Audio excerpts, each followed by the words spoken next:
What is up, guys? It's the Sound Alchemist, and today I'm back to talk to you guys about Warhammer 40K with a little bit of a twist. So, as we all know, this month is quickly winding down, and October will soon be here. Now, in months previous, what we do at One Mind Syndicate is we like to put out creepy pastas, talk more about like the horror aspect of Warhammer 40K. We've also done a little bit of Age of Sigmar during this month, because in my opinion, Age of Sigmar does something way better than 40K does in terms of miniatures. They actually have some pretty gruesome, pretty scary miniatures. I mean, they do have an order of death after all, and they've got like the Night Haunt with the ghost aspect. They've got the vampire counts, obviously vampires, and they've got the undead hordes with Nagash and his legion. Um, with 40k, pretty much you just have chaos to cover that whole aspect of like fear, spookiness, gore. Black Library, they actually have a whole genre of horror to dive into that aspect.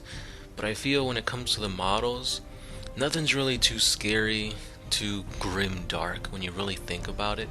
Because at the end of the day, I feel like 40k is trying to go more towards a kid-friendly avenue, which I don't think that was the case during the inception of 40k. But around 8th edition, that's when that change happened. We've got Warhammer Adventures. You've got just a different art style overall. If you look at whenever Warhammer community puts out like articles and stuff like that, even on some little like comic strips, the art is very cartoony and vibrant colors, and it really draws the eye, I feel, of like a comic book or like a cartoon. And I get it, like GW's trying to get the younger audience to jump into 40k, get them early, have them play 40k as they grow up, and I guess it seems to be working because they're getting that moolah. I think their stops their stocks have gone up since they decided to do this. Well, I guess every year their stocks go up. So GW is doing pretty good. Um, However, when it comes to like horror in 40k, I think they're lacking a lot.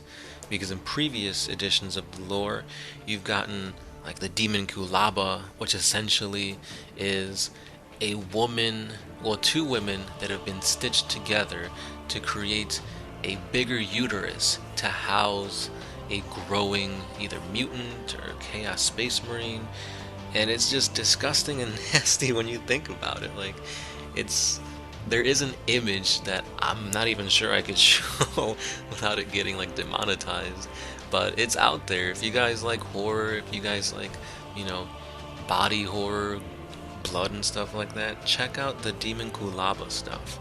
I believe it's the Iron Warriors that have that ritual, and it's some pretty gruesome stuff.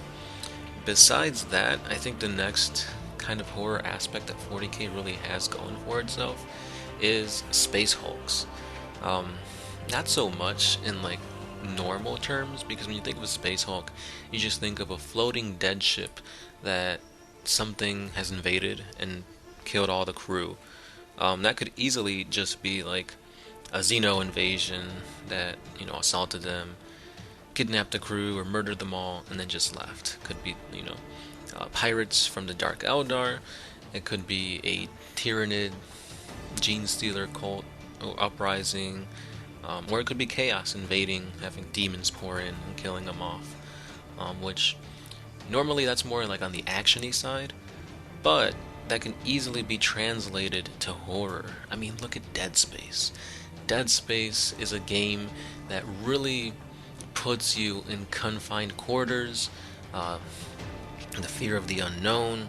You've got body horror with like I believe they're called necromorphs, and that could easily be a thing that 40k can like take advantage of because it's all right there. Dead Space is literally a person going into a freaking Space Hulk and trying to figure out what went wrong, how to get it running. which is basically the same thesis, the same overall concept for the movie. We did a video on Event Horizon, and it did really well, but the thumbnail I used made it get demonetized. So check it out, guys. I think it's got over like 100K views.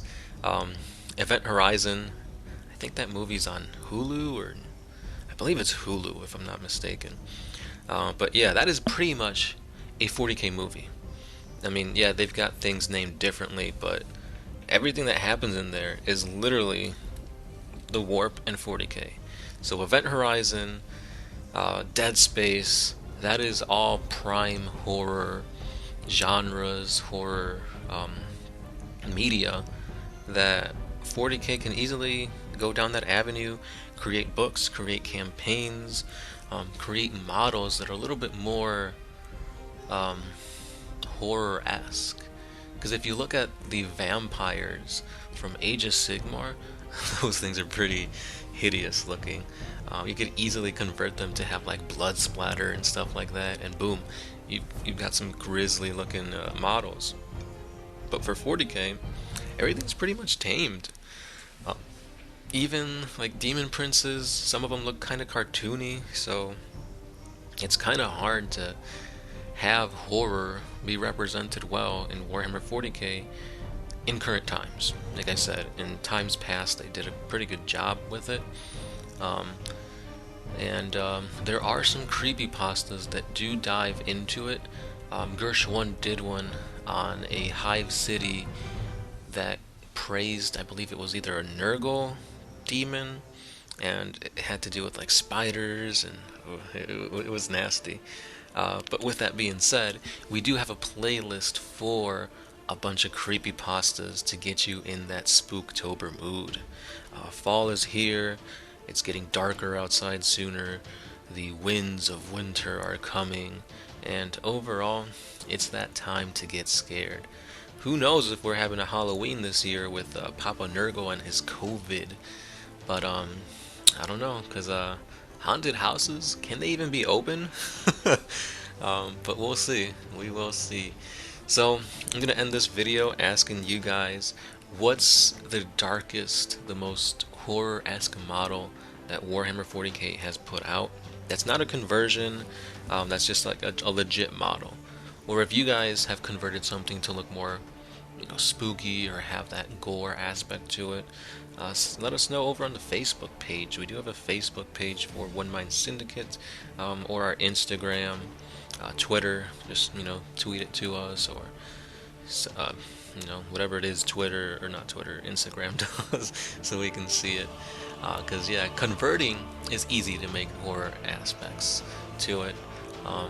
Painting blood splatter, like the viscera and stuff like that. That can be done, but a legit GW 40K model right out the box that you can build that's got some horror aspect to it, I want to know what it is. So that's all I got for today, guys. Stay tuned, because like I said, October is going to be a spooky month for us, and we'll see what happens. As always, this has been the Sound Alchemist, part of One Mind Syndicate, and I will be catching you guys in the next one. Peace.